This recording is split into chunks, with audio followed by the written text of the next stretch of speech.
All right. Hello, everyone. Good morning, good afternoon, good evening, depending on where you are tuning in from in the world today. My name is Carly Letts, and I'm thrilled to be joined with Keith Sconiers for our event on aligning path and purpose. So, thank you so much for joining us, Keith. Hello. Good morning. Good morning. How are you? I'm good. I'm good. I'm so excited to chat with you and connect.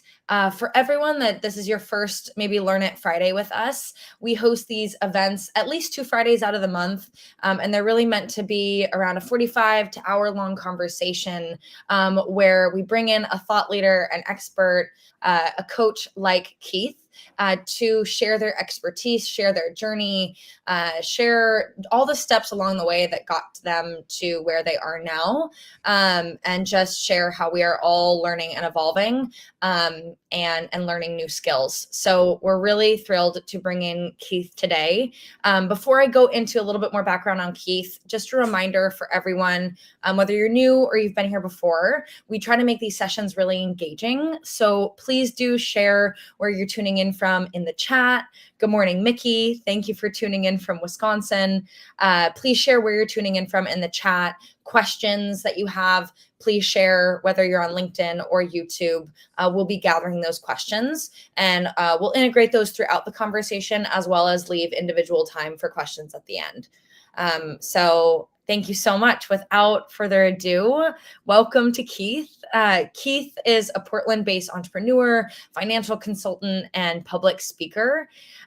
Keith has had a really incredible story growing up in Portland as an athlete, as a coach, and then now developing his own training and development company and working and coaching individuals to achieve their goals and also really tell their story in a way that's empowering. Keith has really taken his own struggles and challenges, and I think found a way to create a voice and help others find their voice. So I've had the pleasure of having inspiring conversations with Keith, and I'm just really excited and humbled that we get to have him here today. So Keith, welcome. We'll just start. I would love to have you share just a little bit of a background on you and your journey. So hi. Yeah, absolutely. Thank you. And I can't believe I'm already emotional because I'm not supposed to be.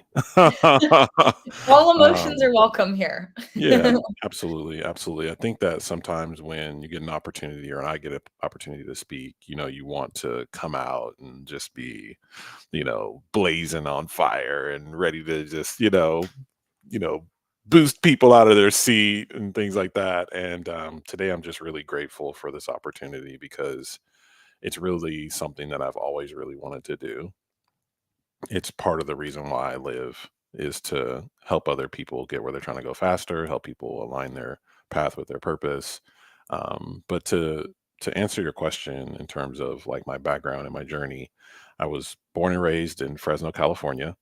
I was born to my mom and my dad. Obviously, my mom was a hardworking single mom.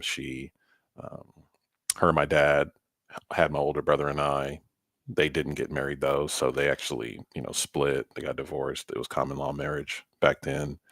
So my mom was just on her own, taking care of two boys. My dad got involved in the wrong crowd, ended up getting involved in drugs, selling drugs, then using drugs. Then that really turning into him being incarcerated, having mental health issues that were just unresolved trauma from his childhood.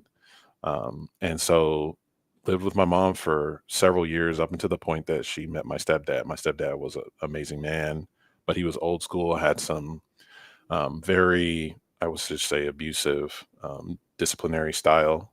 And so in the fifth grade, going into the fifth grade, Child Protective Services stepped in and took custody from my mom, my stepdad, and gave it to my biological dad, who was still battling everything that he had battled his entire life, which was drugs, addiction, all those things.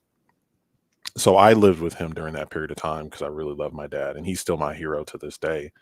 My brother, he went and lived with my grandmother because he wasn't going to put up with my father's addiction and things like that. And so from the fifth to the eighth grade, I lived in, gosh, six or seven different homes. I got expelled six times before I even got to high school. I experienced mental health abuse, mental abuse, sexual abuse, physical abuse, emotional abuse, all of those things before I even got to high school. My freshman year in high school, I had a 1.3 GPA because just the environment that I was around at that time, being around my dad and things like that, my behavior had really gone in the wrong direction. And so it led to me being expelled. Actually, in fifth grade, I actually wasn't allowed on campus. I was actually had to do homeschool. Same thing my freshman year in high school. I got kicked off campus. I was in continuation. So getting to where I am today has been a long journey. It started though with a basketball coach who one day on campus in passing said, "Kid, why aren't you playing basketball? You're 6'6". You could be a Division 1 athlete." And I didn't even know what that was, Carly. I was like, Mhm. I don't know what you're talking about. And I wasn't interested in sports because my stepdad was really into sports. So I didn't want anything to Mhm. do with sports Yeah, because it kind of associated represented. with them. Yeah, exactly. And so I started playing basketball. 4 years later, I get a Division 1 scholarship to play at Portland State University. I didn't have the career that I wanted to have there, so played there 4 years, got done, and struggled for a decade to figure out who I was, what I wanted, and how to get it. So I had 17 jobs over the course of 11 years. And one night, at this point, in this very difficult point in my life, I started to feel like I was broken and that there was something wrong with me, or that I was just had a spell or something like that, because I was going to all of the conferences. I was reading all of the books, as you can tell behind me. I Mhm. was doing everything that I could to figure out how to be successful, and nothing was working. And one night, as I was sleeping on the floor of my furnitureless apartment, I prayed that and you don't have to be a person of faith, I am, but I prayed that if God would help me get through that period of my life and turn things around, that I promised that I would do everything that I could to help other people do the same. And so from that moment forward, my life was no longer about me. It was about doing something. It was about overcoming my challenges so that I could be a voice for the people that are experiencing adversity on various levels and similar to the things that I've experienced in life. And so in 2017, I left my job and put in a 2-week notice with no money in my bank account to become an entrepreneur because it was something that I felt was the right thing to do. I needed to leave the role that I was in, my 17th job, because it was a nonprofit. It wasn't exactly what I wanted to do, and I felt like I would have been stealing money by being on the payroll. And so I left, started a business, and about 2 years, I was able to double my income, and I started that's a payment consulting company, but I ended up starting Catalyst because I wanted to do more than just help companies save money and be more efficient on the technology side of their business. I started Catalyst because I wanted to fulfill the promise that I made, which was helping other people figure out who they were, what they wanted, and how to get it. And so that's why I'm here today. Because for me, it's really not about a business. It's about a purpose. It's about a bigger purpose. Mhm. And so I'm thankful that you had me here today.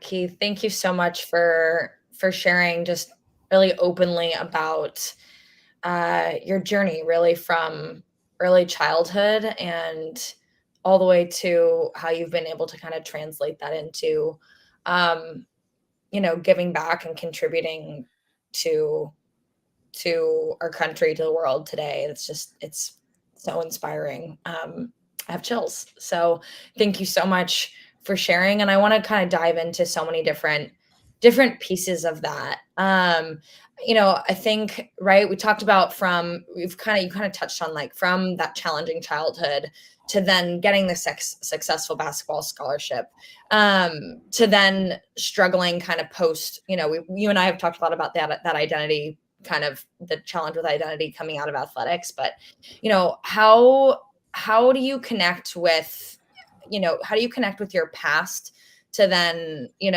always come back to that higher purpose, right? Because you've, like you said, you've started another kind of more financial consulting company. How do you consistently come back to that sense of purpose, looking back at your past to help you then move forward? Yeah. I think that The way I do it is I created a curriculum around purpose, which is the Catalyst way and the personal prototype. But it's for me, when I went back and looked at my story Mhm. and reflected on my story and unpacked the different things that I went through, I look back on the time that I had with my dad from the 5th to the 8th grade as the best time of my life, Mm. even though it was the most difficult time of my life. And the reason for that is because my father is my hero, regardless of his challenges and shortcomings. I got to see a genius at work. My dad was extremely talented. He's the probably the most talented person I've ever seen with a hammer in his hand. Mm. And I got to see I got to see how important like love and appreciation is. Like my dad didn't grow up feeling love and appreciate it, you know? And that is what caused him to spiral, you know? And his talent couldn't save him from that. So there are so many lessons that I've learned from those difficult times that not only do I reflect on, but then so let's say that you've gone through something. I'll just, give you an example. Like, let's say you've gone through something. Like, for example, my dad left me home for like 3 days, one week. Mm. And I thought I knew what neighborhood he was in. There's always raids, there's always shootings, there's always things going on that I thought he was dead. And I was in the 7th grade. And I remember crying probably myself to sleep several nights, because I thought that I would never see my dad again. But I still went to school. And so when I reflected on those experiences, I was able to come forward in my life and say, well, this is why responsibility is one of my core values, is because in the midst of whatever is going on, I have the power to make a good decision for myself, Mm. you know?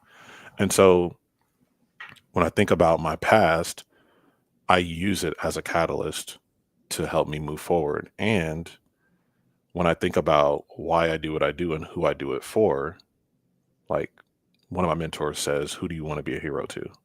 Mm. Well, I want to be a hero to the kids that are also going through situations where their parents are dealing with addiction, where they're dealing with mental health issues, where they're dealing with incarceration, where they're dealing with whatever sexual abuse, physical abuse, mental abuse, all of those traumas. I want to be a hero of those people. So when times get hard and I feel like I want to quit, which life will serve you up plenty of opportunities to do that, I promise you.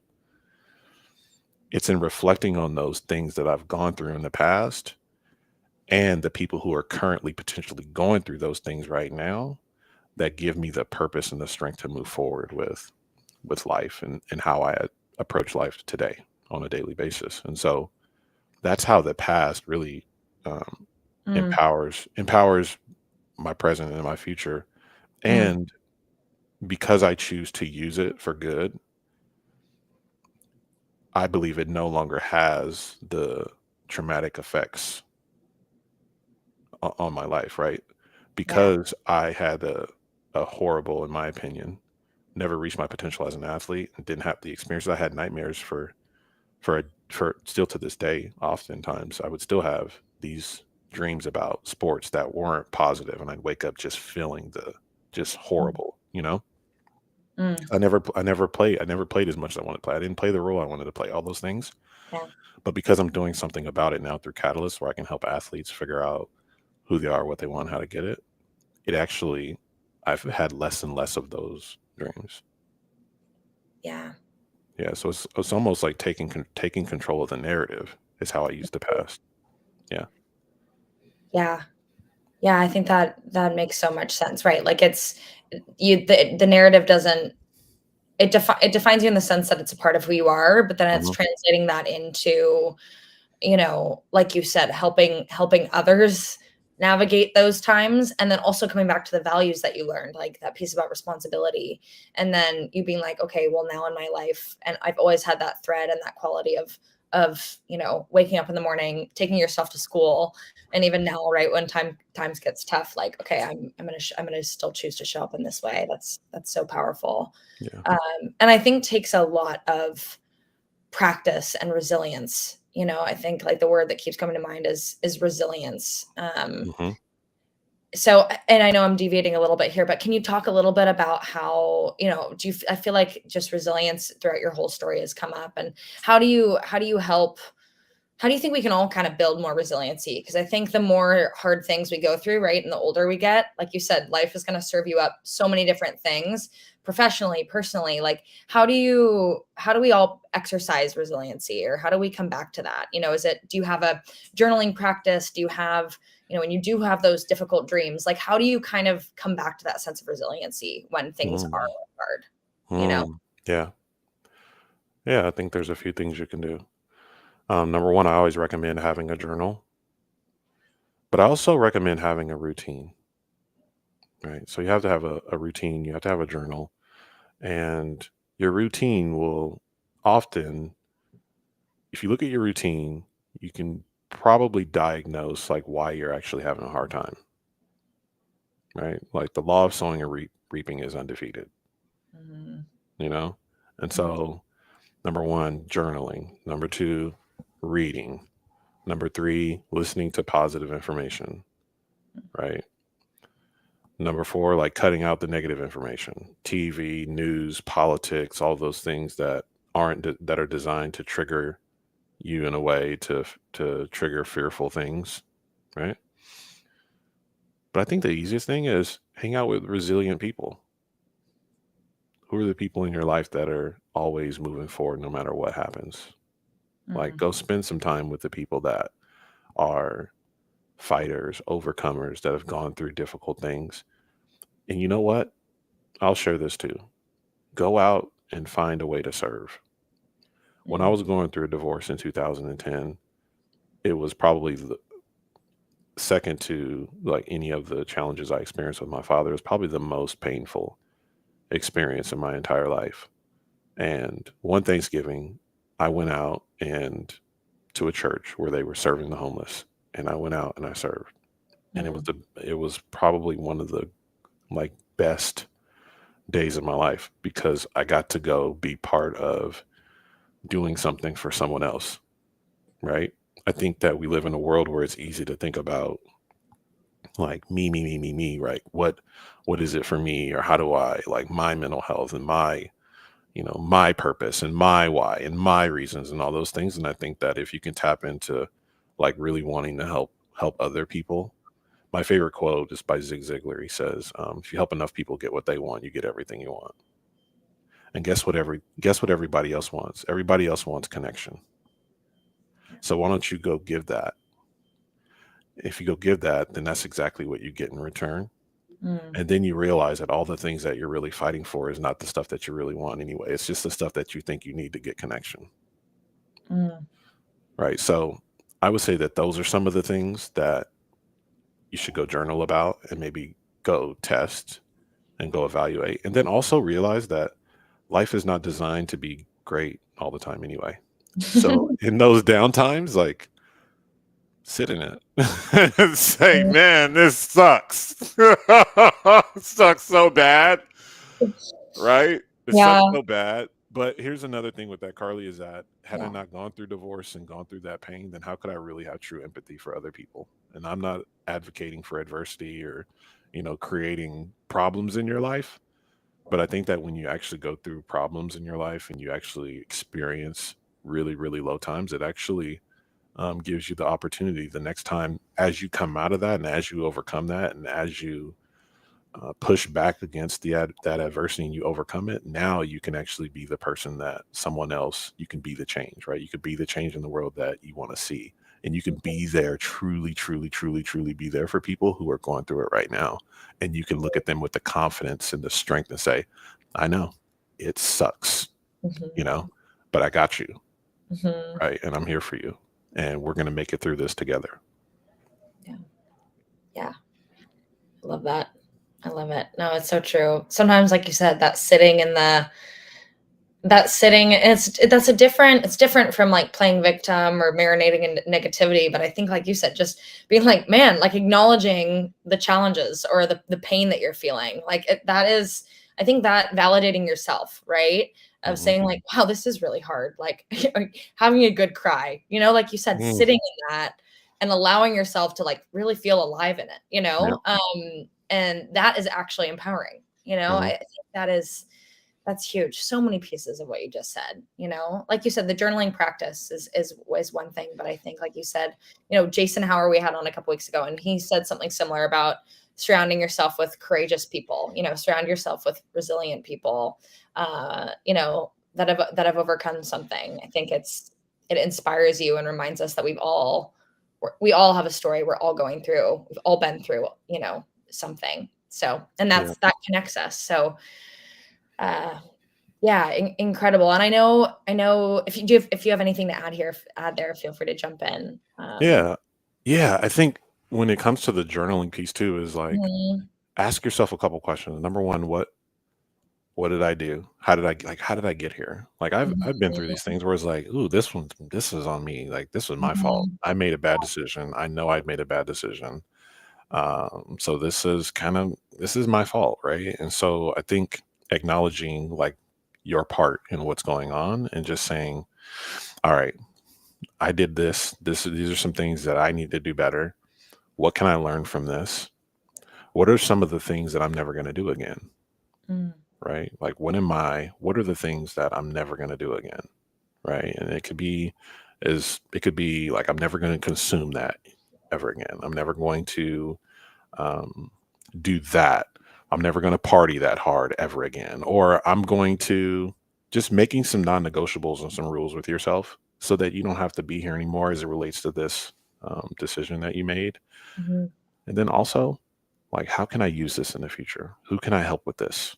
mhm, Right? Journaling about that, I think, will even just writing those things down, just those questions and kind of thinking about that, it'll put you in a really powerful position. It won't make it to where it won't hurt anymore, but it will give you something to look forward to in the future, I think, in terms of like, here's how I plan to use this in the future to serve and help and create a better life for myself and the people around me. mm. Yeah, I love that. I love it. Um, Yeah, amazing. I think one other area I wanted to touch on, is kind of a theme for Damon, or the CEO of Learned, of being an athlete and navigating those transitions. It's actually one of the reasons ever found Learned was being an ex-athlete, and when Mhm. I was struggling from my transition from an athletic career to a professional career. And I Mhm. know you work with a lot of athletes, so you touched a lot on the struggle you even had inside your athletic career. Can you tell us a little bit about your transition from the sports world to to then how that translated into, like you said, like 17 jobs over 11 years? Like that's, how was that transition for you from athletics to um, you know, to finding yourself professionally just out in the world outside of college? And Mhm. secondly, what are some strategies that you've used to navigate, Mhm. those transitions Yeah, yeah, that you yeah. post college? Yeah, absolutely. Great question. I would say that I successfully completed the worst career transition or career launch in world history. Yeah, I'm competitive, so I had to be number one as it relates to like I love it. failure. I love it. We'll make a LinkedIn badge for that one. Yeah. Right. I think I probably would have had 18 jobs, but this recruiter was like, "No, I can't really like I can't put my stamp on you. Like they think you're job hopping." I'm like, "I'm not job hopping. How dare you?" No, it was hard. It was hard. It was hard. It was really hard to transition from being an athlete to like having some form of a respectful career, you know? And yeah, I mean, I got out of college. I finished somewhat early because I Mhm. always did, and here's why I think that it's so frustrating. I think when I hear people talk about athletes, because it's like, oh, well, you got your degree, it was free, and this and that, and it was like, I never quite understood why I was studying what I was studying. I never quite like really grasped the whole concept of money and how to earn money and like Mm. and those things. And so I went to class, I did everything that I was supposed to do. I set my Mhm. own schedule. I was extremely responsible as it relates to Mhm. being a student athlete. And when Mhm. I got done, I had no clue what my values were. I had no clue what my strengths were. I had Mm. no clue what trajectory I wanted to have in my career, whether I was going to be, working for someone or I was going to be an entrepreneur. There's so many questions that I didn't know. Mhm. And when you start out of college that way and you're ambitious like I am, you end up Mhm. in a lot of spaces that aren't right for you. Mhm. And that's why I had so many different jobs. So because I wasn't clear about my core values and what was really important to me, then I would take jobs with companies that I didn't honor from a values perspective, but I wouldn't find out until 6 months in that it was a wrong fit because I was Mhm. being asked to do things that were not a good fit for my core values, right? They would Mhm. violate my core values. And so I did that over and over and over and over and over and over and over again Mhm. over the course of Mhm. a decade. And I was on the verge of bankruptcy for a decade Mm. completely, right? I mean, and so what I started to do, and you asked me about like what are the strategies or tips in terms of how did I find myself. Mhm. Purpose is an acrostic or an acronym, and the first thing is it starts with P is for principles, Mhm. right? Principles, core values. If you look at any organization today, they're being taught about core values and Mhm. principles because that's what employees want. They want to work for a company that stands for something that's doing great things in the world. Well, if it's good enough for McKinsey and these global consulting firms that are informing the most successful organizations in the world, why does that not apply to you on a personal level? Mm. It absolutely applies to you on a personal level. So P is for principles, unique U is for unique capability. So I had to figure out what was I good at and what were Mhm. the things that really aligned with my skill set and what should I be doing and what should I stop no longer be doing, right? Mhm. Mhm. So that's the second thing. R is for relationships. Mhm. Relationships are incredibly important if you're going to build a career, if you're going to be a leader, if you're going to be a manager, and like it doesn't matter. You have to be um, good at building, maintaining, and taking relationships to the next level, right? And so relationships. That's another thing that I had to figure out. One night, a mentor came to my house because I was trying to build a business and it was in direct sales, and everyone else around me was thriving and having like great success, making great money. And here I am, getting my $500 car towed and having to carry all my belongings, Mhm. from the car because I got pulled over and my tags were expired or whatever. I was struggling. So I had to Mhm. carry all my things back to my apartment because I knew I couldn't afford to get my $500 car out of the tow yard, you know? Mhm. He came to my house and he was like, the reason why this is happening is because you don't know how to connect with people. Mm. And I was like, dang it. And the reason why I couldn't connect with people was because it was my past, it was my trauma, it was my hurt, it was my shame, right? That was keeping this wall up between me and other people to where people didn't want to do business with me. Right. And so when I tapped into understanding like what it actually took to build real relationships with other people, my career took off. The second P in purpose is for profession. So what aligns between your principles, your unique capabilities, the relationships that you want to build, the people that you want to have an impact on, right? The people that you want to benefit the most from your work. For me, it's entrepreneurs, at-risk youth, and athletes. So what profession sits at the intersection of all those things? Well, for me, it's catalyst training and development. For you, Mhm. it's going to be something completely different because you have a different story, Mhm. right? The O is for outcomes. What are the goals that I really want to have in my life? Or what are the goals you have in your life that are really, really important, Mhm. right? The S is for story. You have a story that you're telling about yourself, that you're saying to yourself every day when you wake up in the morning. You're either going to a job or you're going to a purpose, right? So Mm, which one is it for you, right? Like if you're hitting the snooze button, it's probably because you're going to a job. mhm, And here's the thing about that. Your job at any moment can become a purpose. mhm, But the way that it becomes a purpose is you have to tap into the S in mhm, purpose, which is story. So what's mm, the story you're telling about yourself, right? mm. Yeah.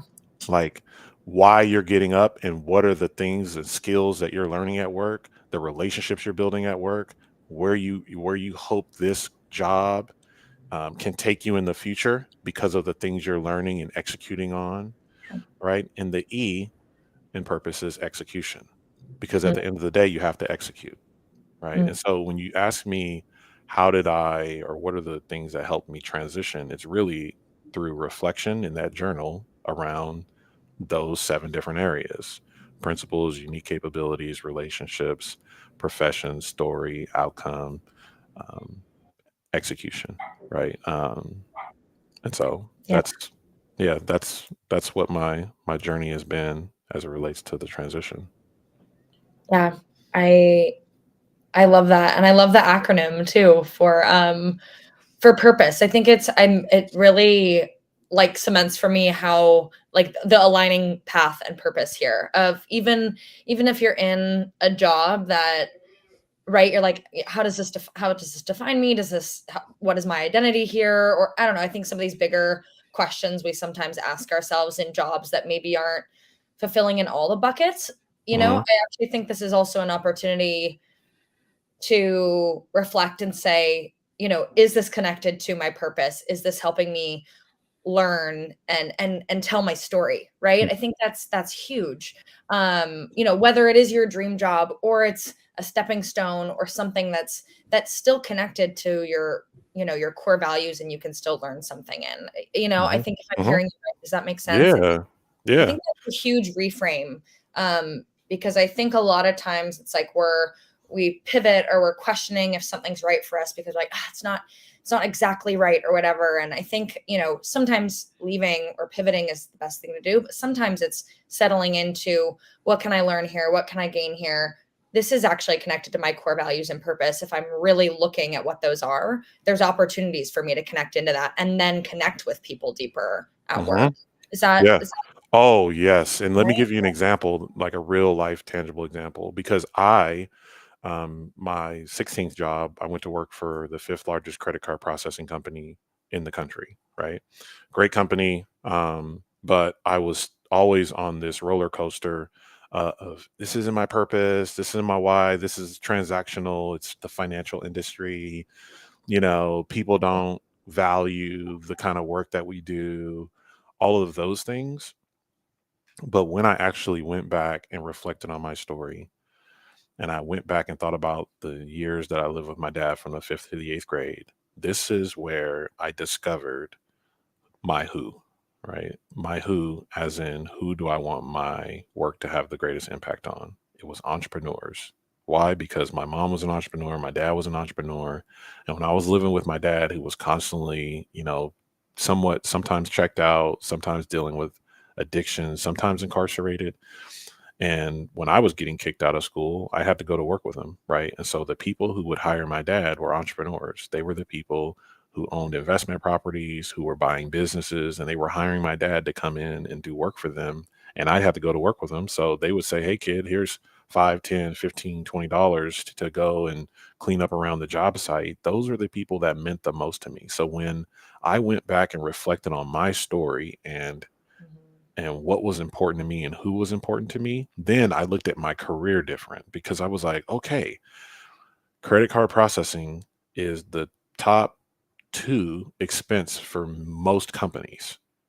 So how can I take my intellect, my understanding of this industry, my core values and the way that I do business, and how can I apply that to helping these entrepreneurs so I can look after the people that looked after me when I really needed when I really needed it, when I was in a vulnerable place, right? And so then I went from being up and down, like on this roller coaster emotionally all the time, questioning what I was doing, to then building a consulting firm that operates in 8 different states and 2 or 3 countries today, right? Because I Mhm. still run that payment consulting company alongside a Mhm. Catalyst. It's Mhm. like I've gone and done something that on paper makes absolutely no sense, Mhm. but I love it, and I'm making a huge impact on the entrepreneurs that I serve because I was clear about my story, I was clear about my values, Mhm. I was clear about who I wanted to have an impact on, and, um, it all really aligned for me. So I Mm. highly recommend that for people because when you change the way you look at things, the things you look at begin to change. Mm. I love this. I think this is so important. Yeah, thank you. It's like an aha, even an aha moment for me because Mm, I think it's huge in being able to find purpose and connection mhm, in whatever you're doing and being able to come to those core values. So yeah, just huge. That's so amazing how you're able to, right? It might yep, not look linear or mhm, perfect on paper. Nothing mhm, does. But yep, it's like you're like, no, this is connected to who I am. And this all, this resonates with me as a human being and professional. And that's gonna in mhm, turn resonate with the right people, yep, and bring you the right people to work with. So yep, I think that's huge. And I think we've already kind of touched on this a little bit. You talked about the relationships you've built yeah. professionally, and how that helped you start Catalyst training and development. Can you share a little bit more about how the relationships you've built over the years have impacted your sense of purpose and just helped you grow your business? Yeah, absolutely. So the relationships that I've built over the past 2 decades being here in Portland have meant everything to me, but it really all starts with gosh, it starts probably with my basketball coach. I've had plenty of amazing people around me during that period of time. My grandmother being one who I lived with in high school, my aunt Frankie, my uncle Chuck, who helped supported me and took me to my first basketball camp in Gilroy at Santa Clara University when I first got started. They're not in Gilroy, but I think they're close to Gilroy. But my basketball coach who opened the door for me and created opportunity for me and really believed in me long before I believed in myself.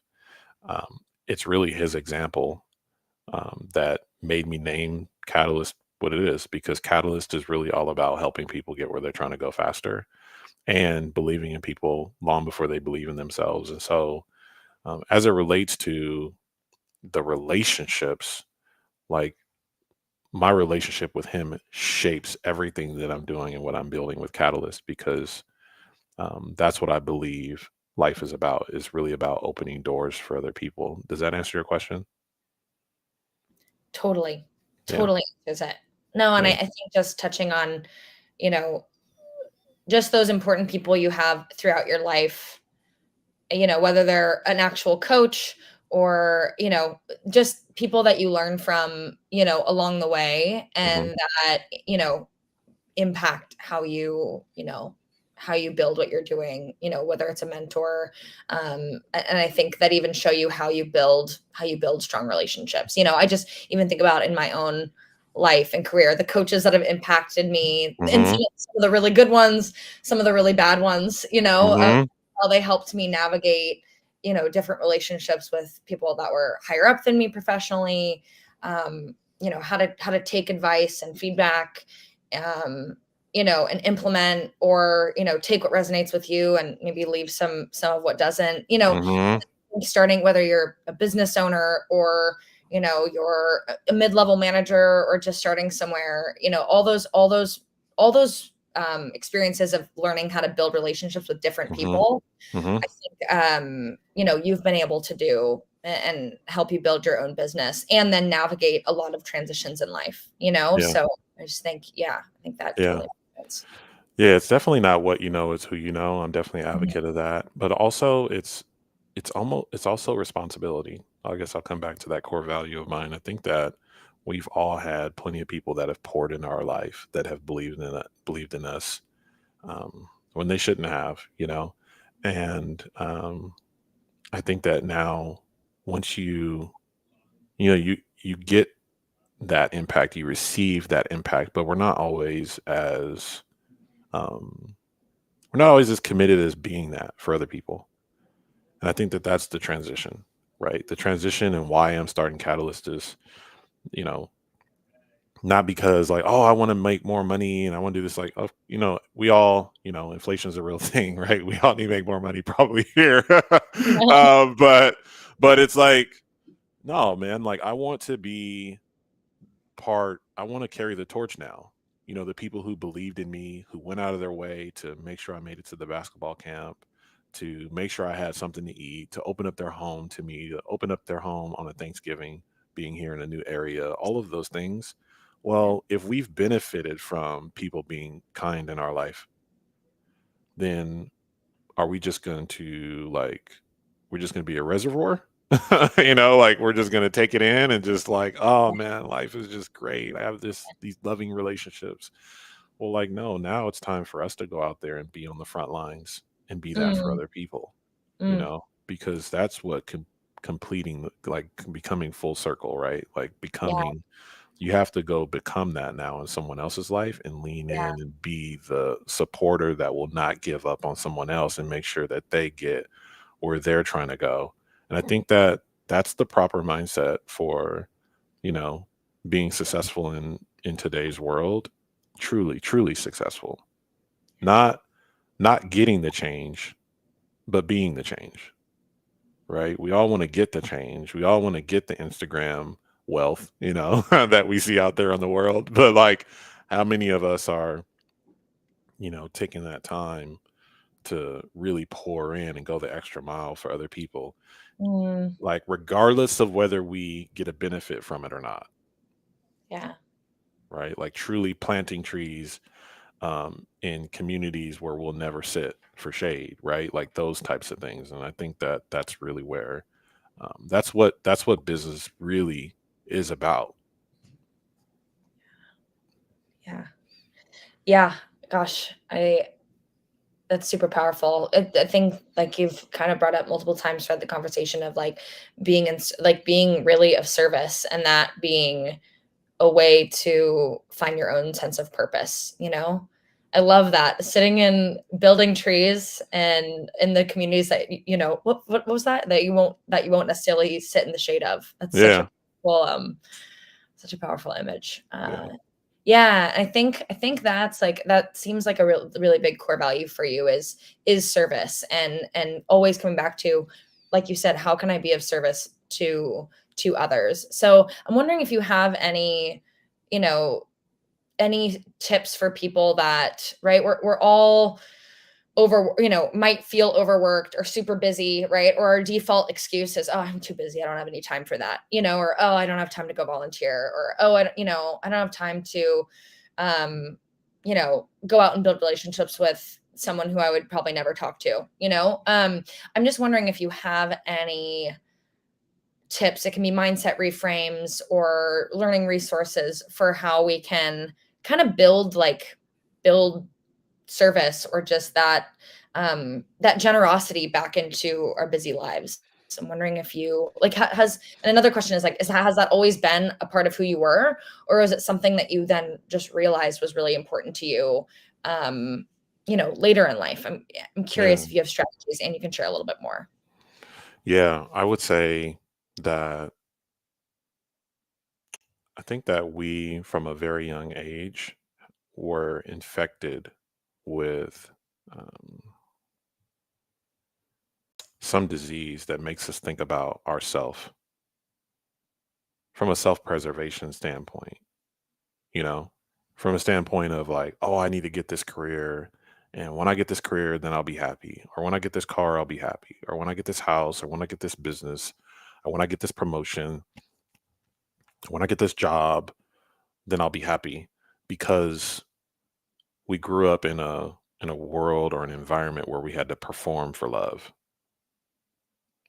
right? And so because we are wired that way, we are so locked in on the things that we need to hold together and keep together so that we could somehow get to the point to where we could get the love and get the connection and get the adulation and get the affirmation that we're looking for when we're already worthy of it.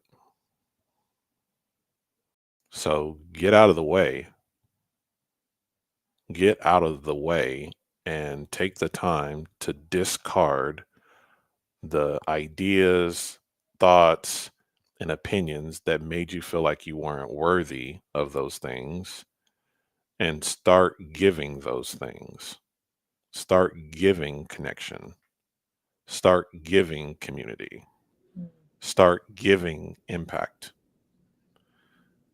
Because I believe and I'm a firm, like I am 100% sold on this because I tried it the other way. I tried it being so self consumed about what it was for me or how to get mine. When people know when you just want to get yours, and the more you want yours, the more it evades you, right? The harder it is to get it. And so if you can really tap into the law of sowing and reaping, like go out and sow into the people that you have in your community and around you and find a way to serve. We live in this world, especially even on the job. It's like, that's not on my role. That's not my job title. That's not on the job description. I'm not doing it. Well, great. You win that argument. But people will never forget you going out of your way to do something that you didn't have to do to help them live a better life or to Mm. help them, right? And so tap into that generosity because in tapping into that generosity, you really open yourself up for blessings and you open yourself up for relationships Mm. with which relationships is everything. Like it, it's truly not it's not what you know, it's who you know. I recently was invited to a dinner where, Phil Knight was there. I'm like, holy moly, like I'm hanging out here and Phil Knight's here. Like you think from being like an athlete, like there's no textbook way for you to end up in a Yeah. room with a, you know, one of the like most successful people on the planet. Yeah. But it's because relationships mean more. It's because a gentleman that I met 15 years ago when I was working in a retail store, he was an architect. I have no need for his services or anything like that, but we just stayed in touch. I just stayed in touch because it's about the relationship. It's not about people are the gift. Yeah.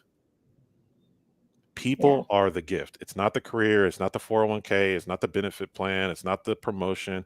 People are the gift. And so if we understand that people are the gift, everything else is like if you understand people are the gift, all the other stuff is easy. All the other Yeah. stuff is easy. And so I don't believe in serving just so you can get, but I believe that the universe and God or whatever it is that you believe, I believe that what you put out comes back. Yeah. Just beautifully articulated. Yeah. It's so true. Thank you. Thank you for Yeah. that. Yeah. I think it's true, right? Like you said, and Mhm. give and expect nothing in return Mhm. is one of the best ways you can walk through the world. Um, just with that kind of open-hearted compassion for people. And people are the gift. I love that. I'm writing that on my post-it note that I look at every morning with my affirmations. Yeah. So um, amazing. Well, I want to leave some time here for audience questions. So everyone that's in the chat, if you have any questions, please now's your time to enter those in. I'll save a little bit of time. While you're typing in any questions you have, Keith, how can people stay connected to you past today? What's the best way for them to stay connected to Catalyst, your coaching, your podcast? I believe you have a Mhm. podcast as well. Yes. So yeah, Yes. I want to make sure we're keeping people connected to you, and I can Yeah. drop things in the chat for folks. Yeah. So I would say connect with me on keithsconiers.com. That's my website. You can also connect with me on LinkedIn. I'm also on Instagram. Everything, if you just search me, Keith Sconiers, you can find me on the social interwebs out there. And the podcast is on my personal website as well. So everything and everything that I do can be found on keithsconiers.com. From there, people can go out to Pay Suite. They can go out to Catalyst and the exciting things that we're doing there.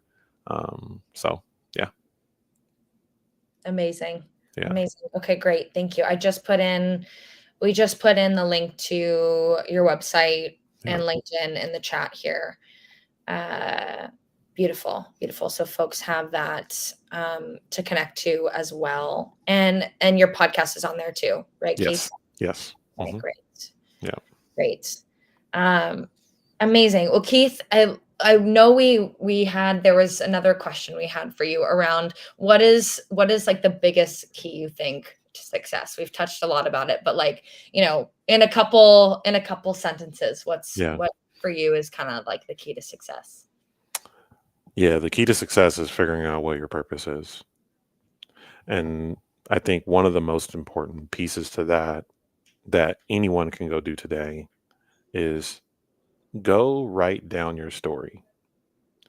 Go write down your story from the time that you were born to where you are today. Go back and pick 3 to 5 of the most impactful things that you experienced in your life and journal about what you learned from it. As you journal about what you learned from it, pick one word that represents that story.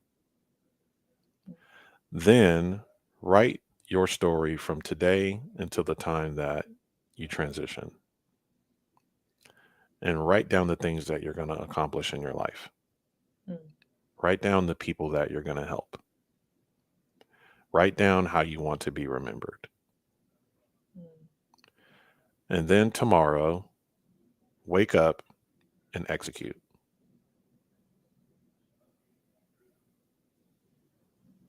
Love it. Wake up and execute. Amazing. I hope everyone wrote that down. If you didn't, we'll have this recorded and on YouTube, so that you can refer back to this conversation. And please do connect with Learn It and myself and Keith if you are interested in connecting and learning more about Keith and his coaching, as well as just the recording of the session. It'll be live on our website and live on YouTube and LinkedIn. Gotta love LinkedIn Live for that. So thank you so much, Keith. Dave, thank you everyone for your comments in the chat. There's been a lot of love in the chat. Mhm. Doesn't look like many questions, but Mickey, Samala, a lot of hearts in the chat. Folks from all over the world, Nigeria, Grand Rapids, Michigan, Guernsey in the Channel Islands, people from all over the world. So No, just, yeah, thank you everyone for being here, for sharing your energy with us. Keith, thank you yeah, for sharing your wisdom, your energy, your compassion, just your story, and you were just so inspiring. So yeah, thank you for sharing with yeah. us. It's been such a pleasure. Thank Thank you. you for having me. It's an honor, Carly. Thank you. Yeah, always, always.